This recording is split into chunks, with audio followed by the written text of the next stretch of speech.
You are now listening to the Highlight Reel Builder for Authors, the podcast for those who want to advance into the business of immortality through authorship, the Going North podcast. I'm your host, certified self-leadership trainer and author of the best-selling book, Stay the Course, The Elite Performer's 7 Secret Keys to Sustainable Success, Dom Brightman. And you're going to be getting some goodies today from the guest that's up next.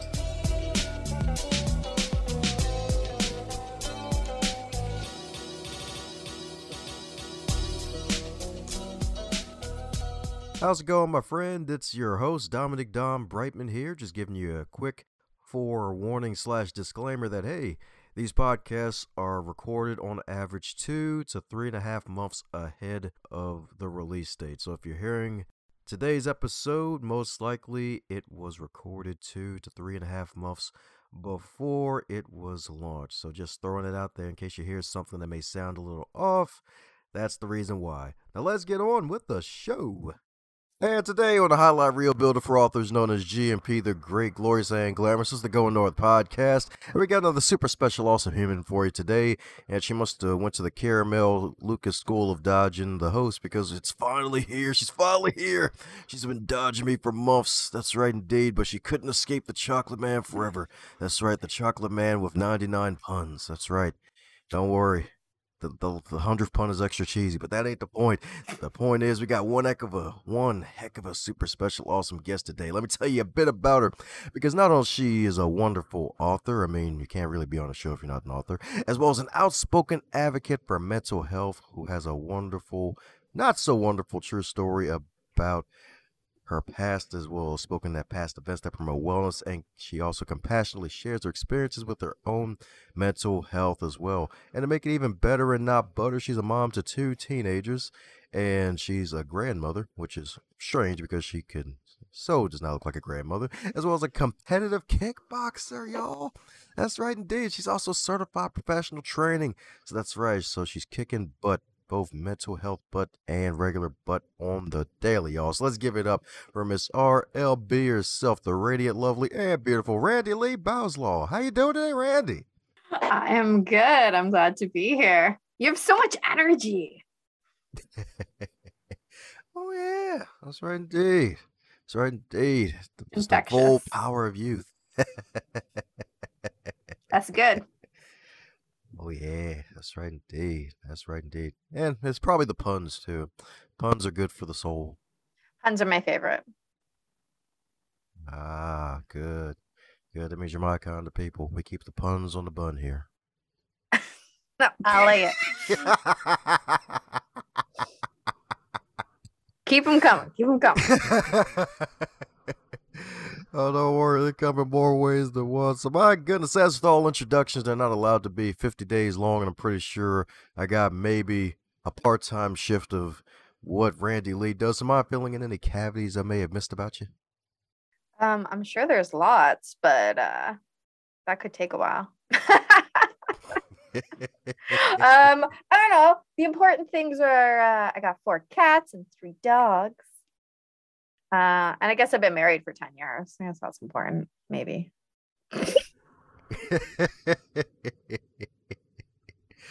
Hey, that is important. Hey, and if you're still married, that means you survived COVID with your spouse. That means it's a good sign.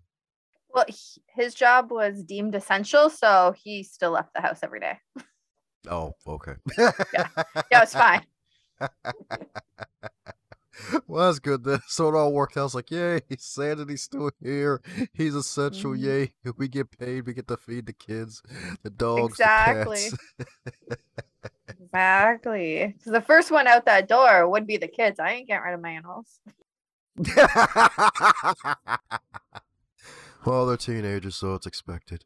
But my goodness, speaking of kicking out and what goes first to here, you got all these wonderful books that are creative. So where'd you first discover your creativity? Because I believe that wasn't in your wheelhouse at first with your background of having to deal with all sorts of mental health issues. So I've always been creative, actually, my whole life. When I was little, I was going to be a famous actor. So I used to write plays and force my cousins to act them out with me. I'm sure they loved that a lot. And I used to also force my mom to read a household newspaper that I would write about all of the exciting things that I did at 8 years old. Don't know what that was. So it's always been there. I just didn't put a lot into it until I became an adult, really. When I was 14, I started writing poetry as a way to cope with my mental health. And then it was 2017, and one of our grandparents had died. I don't remember which one. They kind of all died in succession.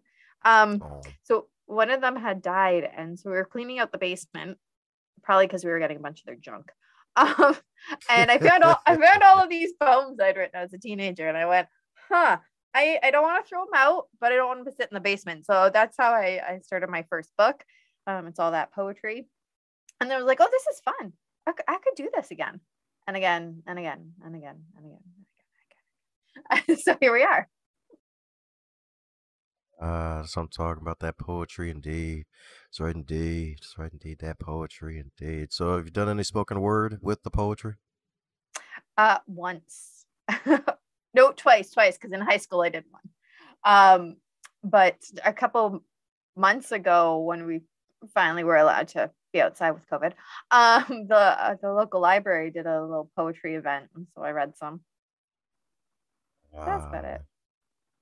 Okay, there we go. That's right. There we go too. Is there going to be a hat trick soon? Maybe. We'll see. Keep you in suspense.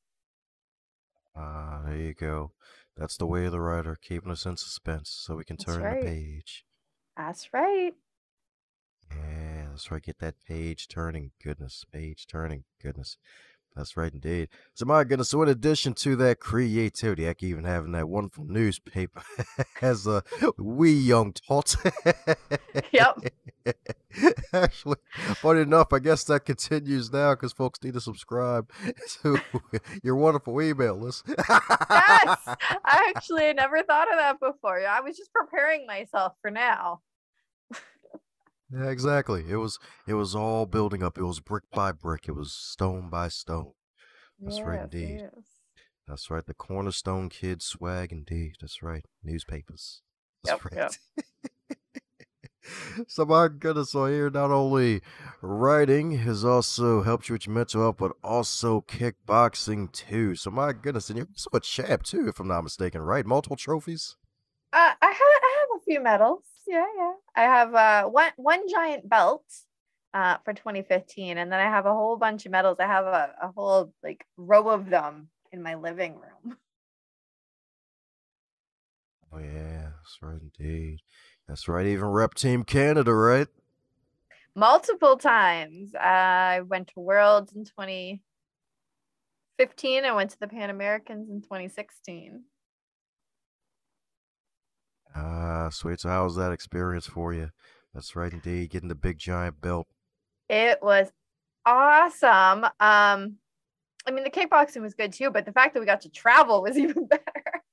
So Worlds was in Ireland. And that was before I was told I can't eat potatoes. So it was great. I ate lots of potatoes because that's all Ireland has. But it was so cool. I went to the castle because we were right in Dublin. And I went to a leprechaun museum. Oh, wow. Yeah, it was awesome. And the competition was good too. It was very fierce. And then in 2016, when the Pan Americans were in Mexico, so it was a gorgeous resort. It was like a 5-star resort. It's great. And then as soon as I was done competing, there was also an ice cream bar. So that was great. Once you didn't have to make weight anymore, there was oodles of food. Yeah, that's right indeed. It's a beautiful feeling. It's a beautiful feeling, dude. It's like, yeah, cheat day is here for real now. Already made my weight class. That's right. Yeah, that's right. So any 2 major lessons you learned from your kickboxing experience thus far? One thing that we like to say is don't tap out to tired. So that kind of means a couple things. When you're actually training, doesn't matter how tired you are, you get back up, you keep going. But in life, it's basically the same thing. We can get really tired or exhausted of life, especially when you have depression or anxiety or whatever. But you can't tap out. You just got to keep going.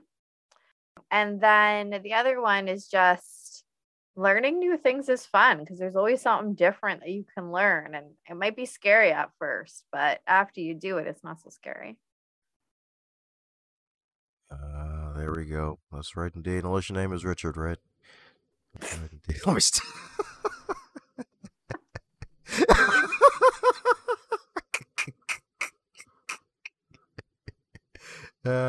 it was gonna happen eventually. That's right indeed. Don't tap out the tide, y'all. That's right. Don't T for T, y'all. That's right. Don't green for black. Don't T for T. That's right.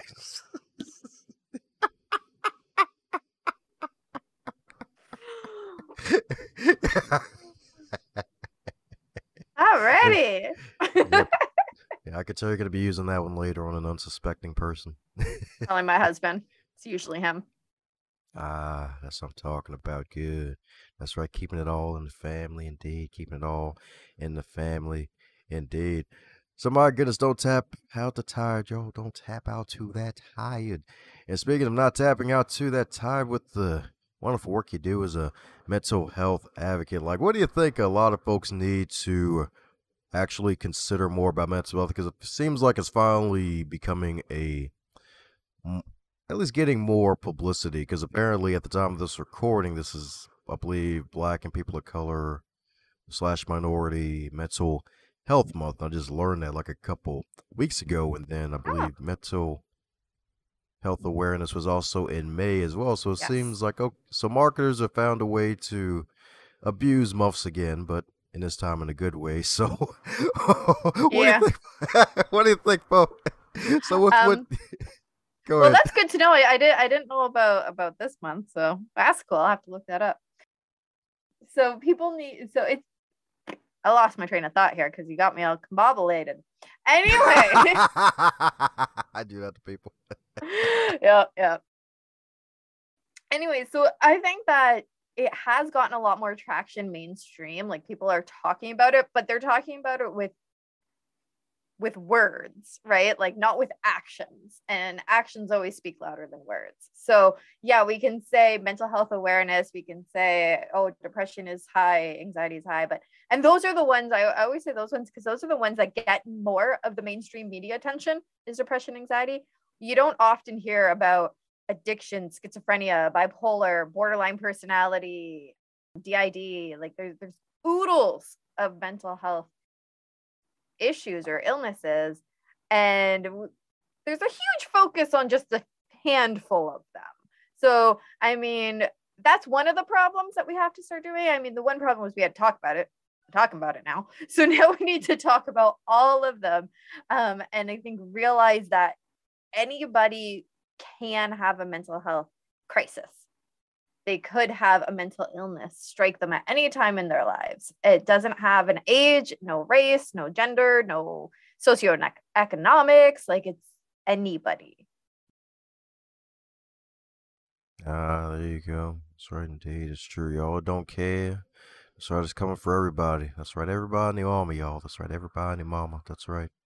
That's right. Mental health coming after everybody. And you're so right about the whole anxiety and the depression thing. I think it's because, well, there's like so many factors with those two. It's like the need to perform, and then for those who can't really keep up with the Joneses per se, even though the Joneses are also broke, is the fact that, like, it's really shit, because it's really a lot of stuff, but there's like so many factors that factor into that. And then of course the other ones that seem to be, it's kind of like that, it's like that pie chart where it's like the depression, anxiety, they're like a big piece of pie, and then like small colors for everything else.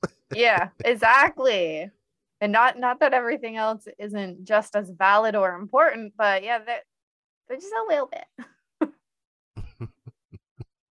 It's like, can we get a full slice, please?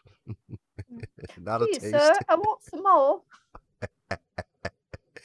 That's right, Dave. That's right, Dave.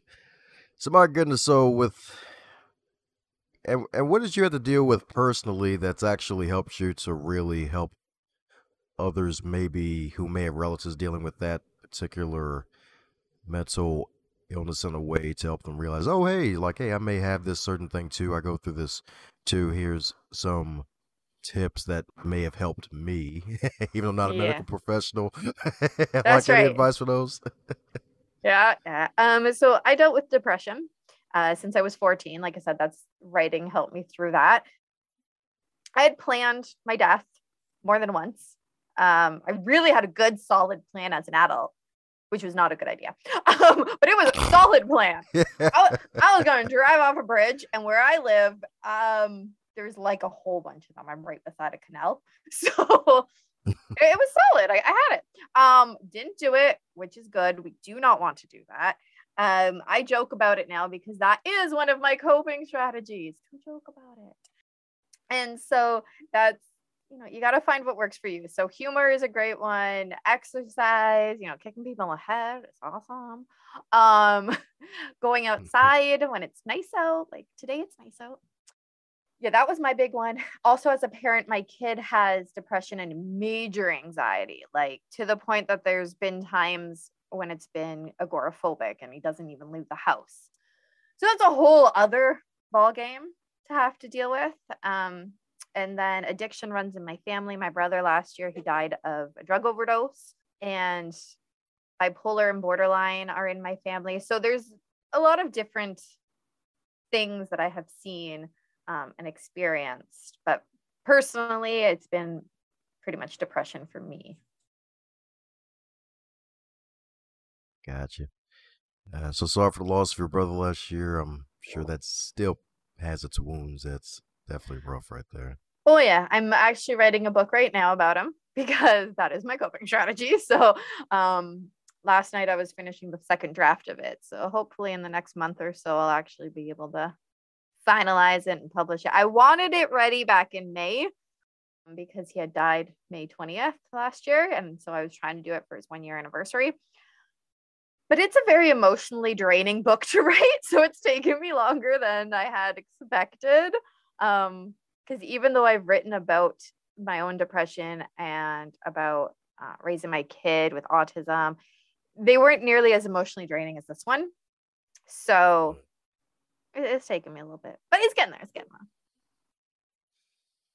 there. So what's helped you through the process? Because I'm pretty sure a lot of folks may have gone through that after writing through memoirs, and they've had one heck of a checkered past. Yeah, taking breaks.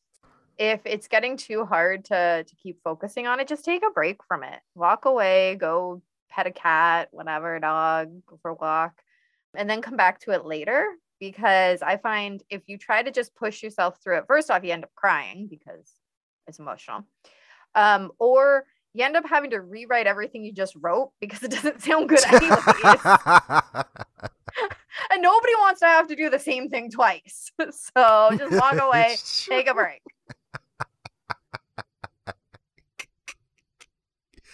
It's true. It's definitely true. Definitely take those breaks, y'all. That's right, indeed. Get that Kit Kat, y'all. That's right, indeed. All the puns intended. That's right, the double pun tendre. That's right. That's right, that Kit Kat. All the meows. That's right, indeed. That's right, indeed. Oh, man. That's right, indeed. So taking breaks, having that wonderful humor, all the goodies. That's right, all the goodies. Some writing, kicking heads in, legally, on the mat. Yeah. I do not condone going up to a random stranger and being like, kicking them in the head. No, just might be in trouble. Yeah, exactly. It's like, hey, it's supposed to be self-defense here. Self-defense. Exactly. Exactly. Supposed to have a D-shaped white picket fence, y'all. Still self-defense. Think about it.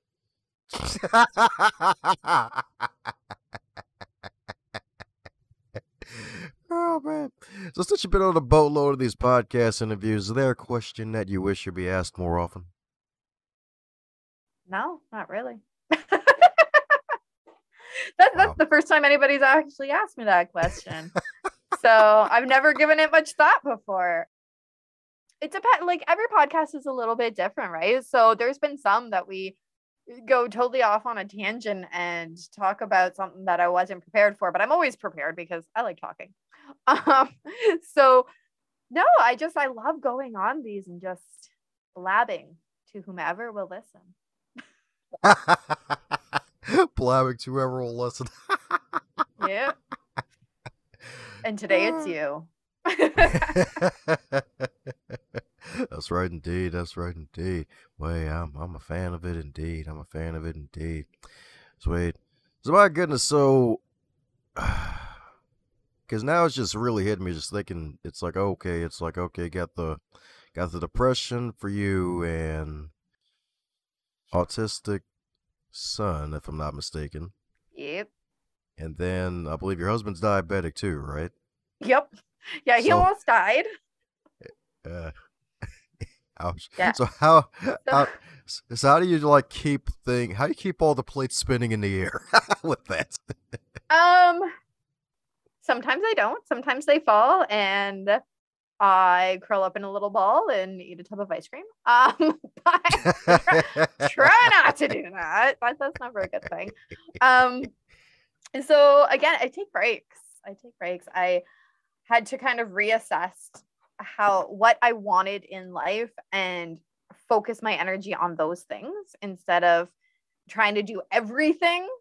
And communication with my husband is huge. I know there's some couples, especially in the autism community, so we're in this Facebook group, autism parents, and some of them I've seen posts, and the mom posts, "Oh, I'm sick and I have to go to school, but my husband doesn't know anything to say." I'm like, but communicate with him. You should be able to do that. So that's a huge one. Every day when he comes home from work, it's, how was your day? And both of us pretty much go through everything that happened in our day, from the completely minute, boring stuff, like I stubbed my toe, to important things. And that way, we're very involved with each other, but we also have our own thing. Like he'll go downstairs and play video games. I'll come up to my office and do podcasts. So it works out well that way. And trying to spend time with my kid is always nice, but again, teenagers, Yeah. And scheduling, color-coded scheduling keeps some of those plates spinning. You look at my phone, it's like red, purple, blue, orange, and everything has a color code for it. So I can really quickly look and be like, oh, I have to do this or that. My kid has to go there or whatever. So yeah. And antidepressants.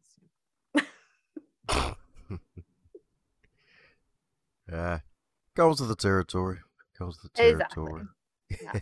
I always like throwing that one in because when people hear that there's a mental illness, so okay, you have depression, and then it's you also are dealing with XYZ.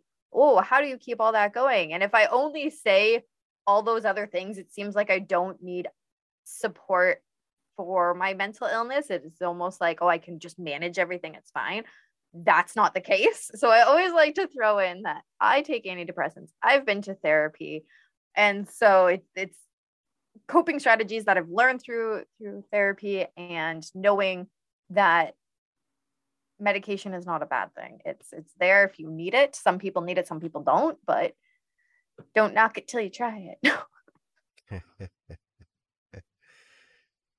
Yeah, it's true. It's definitely true. Don't knock it till you try it. Indeed, that's right. Indeed, that's a good thing nowadays. Where it's like, all right, cool. It's always good to get help, y'all. It's definitely good to get help. Go to therapy if you need it. That's right. Indeed. Yeah. That's right. Get the medication if you need it, y'all. That's right. Talk to your physicians, y'all. That's right. Indeed. Get that help. That's right. Get the help now, because we can't help you later if you make a run for it in a bad way where you can't run back. Exactly. Yeah. Yeah. Yes, indeed. Yes, indeed. So, speaking of running, we're running to the magical question of loving to pop on guests recently. So, you got this wonderful book called Embracing Me that launched last year. That's right, indeed, with all the stories and whatnot. So, if that book was a food, what would it be and why? Ooh, that's a great question. Ooh, what would it be? It would be an ice cream sundae. Yeah. It'd be an ice cream sundae because when I'm depressed, I like ice cream. and it's a book about mental health. So obviously it had to be ice cream. And then it had to have lots of different ingredients and toppings. There's lots of toppings on sundaes because in the book, there's lots of different coping strategies that are talked about. And there's even worksheets at the end of the book. So all the toppings are all the like different worksheets and tools that you would learn. And it's just a really good book, and ice cream's good. So That's right. Her book is an ice cream sundae on a Sunday. what more could you want? Not Monday. Let me stop. Monday. I don't like Mondays. TGIM, baby. Oh dear. Don't worry, you're not in headlights. It's okay. But I hear sometimes you help people get in the deer in the headlights on because you got a podcast too, Ride or Die. Yes. And I talk to other authors too, all about mental health. Yes, indeed. Yes, indeed. So, obligatory podcast, host questions. So, what are the 3 things you gain from having a podcast, especially an interview-based show where you talk about mental health with fellow writers? What have I gained? Friends. Some of the guests are super cool, so we keep chatting afterwards. I've gained some friends. Coping strategies, because I don't know all of them, but when I talk to different people, they give me new ones to try. Some of them work for me, some of them don't. So that, and just fun. Like it's just fun. I'm gonna say 99% of the guests are awesome. Good. That's what I'm talking about, indeed. That's right, indeed. That's fun on the bud right there, indeed. And you mentioned coping strategies that you probably haven't even considered. So is there one strategy that I guess shared with you where it's like, oh shoot, mind blown, like my brain's an apple pie now? Is an apple pie a good thing? I don't eat pie, so I don't know. It just came out of my mouth. I don't know. We'll say it's good. A lot of people like apple pie, so we'll go with that. All right. So super good apple pie being good coping strategy. Napping. I love napping. It completely resets the brain when you're all grumpy. And a lot of times you're just grumpy and emotional because you're overtired anyway. So you just take a nap. And you wake up refreshed and ready to go. My categories. Does the cat ever scratch you like, haha, wake up, human? No, because I sleep with the dogs. However, they do lick my husband's head because my husband sleeps with the cats. Oh, okay. All right. Well, there we go. All right, there we go. That's right. So not to worry about being licked in the head too much as a napper or scratch from the catties. That's right. No. Although I do get a lot of dog breath in my face to wake up and take him outside. I don't know. I might rather get licked than dog breath. Ew, that's a double whammy. Right? Yeah, it's not fun. It's like you could wake me up without being in my face. It's a good thing they're cute and I love them.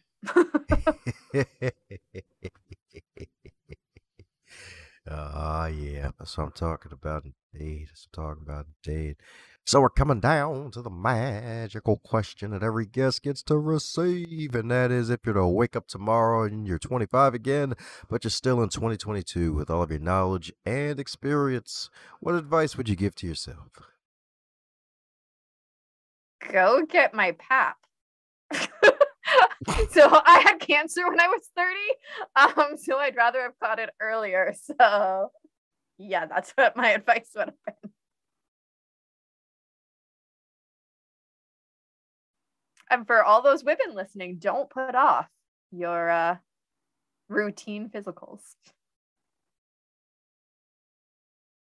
There you go. That's right. Get them physicals, y'all. That's right, indeed. Get them exams, y'all. That's right. That's right, indeed. We got a cancer thriver, y'all. That's right, indeed. That's right, indeed. That's right. Some of them even call them cancer dances, y'all. They dance with it. They don't want to see it as a fight. Ooh, I like that one. Oh, I'm gonna yeah. steal it. Oh, good. That's good. Because it ain't mine either. That's from past guest Corby Mitline. I think she was one of our January episodes. Yeah, she dealt with breast cancer. And she's like, all right, so I guess I'll just look like Dolly Parton for the rest of my life. They'll just inject me. Whatever. She's popular. That's right, indeed. That's right, indeed. So get your checkups, y'all. Get your checkups, indeed. Get the whole checklist and make sure you go up on that list, indeed. In this case, you go north on that list, indeed. Folks need to head up north because she's also from the wonderful country of Canada, and Randi-Lee's got some all sorts of wonderful wares for you to check out, indeed. So for folks need to keep in contact with you, Randy, what's the best way for folks to do so? You can go to my website, rbwriting.ca, Canada. It's going to have all my links on there. I'm on Facebook, RB Writing, Instagram, Randy B Writing, because somebody already took RB Writing, and TikTok. I love TikTok. It's under my YouTube channel, Write or Die Show. And also go to YouTube and subscribe. Oh, yeah. That's right, indeed. That's right. Subscribe to her channel, y'all. That's right. Subscribe to her podcast. She even has some Going North alumni, I believe. Mary Elizabeth Jackson was on the show as well. Yes! That's right, indeed. Yeah, that's right. She had Yeah. the Double Queen on the show, y'all. That's right. And some other Yeah. great writers, indeed. So definitely check it out like a library book, indeed, y'all. That's right, indeed. Lots of Somebody- awesome authors. Oh, yeah. With capital A's, baby. Yeah. All the awesome, baby. Yes, indeed. How do you even get through an episode without just laughing the whole time? Yeah, we just do. With all the mountains. Just gotta do it. Because you're not gonna tap out to tired. We don't do that, no. We don't tap Aw. out the tire, nah. We just laugh at it. That's right. Laugh at it right in the face. Oh, yeah, that's right. Just looking at it like, yeah, we got you, fam. That's right. Especially when there's camels involved. Be like, yeah, I got these lovely camel humps, y'all. That means I'm invincible for a few days. That's right. The humps got us covered. That's right, indeed. That's right. It's a Wednesday when we're recording this, y'all. Yeah. That's okay. I put it together now. I got it. Yeah. The face is fresh. She's like, oh, what the hell? Where'd the camels come from? Right? I have right over my head. It's All like good. humps. Is he gonna sing my humps? Like, no, what the heck?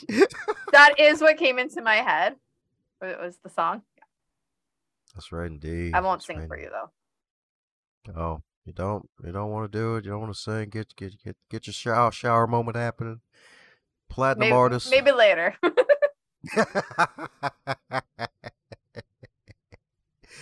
Oh man, that's right, D. So, any parting words before we close up shop, Randy? It's okay if you need to ask for help. Buy my books. They're on Amazon. And subscribe to both my channel and yours if you have not already. Hey, you. Yeah, you. The one listening right now. Thanks a bunch for sharing some of your time out of your day to listen to this podcast. To take it to the next level, be sure to share it with someone that you care about and that would get something out of this podcast too. Advance others to advance yourself.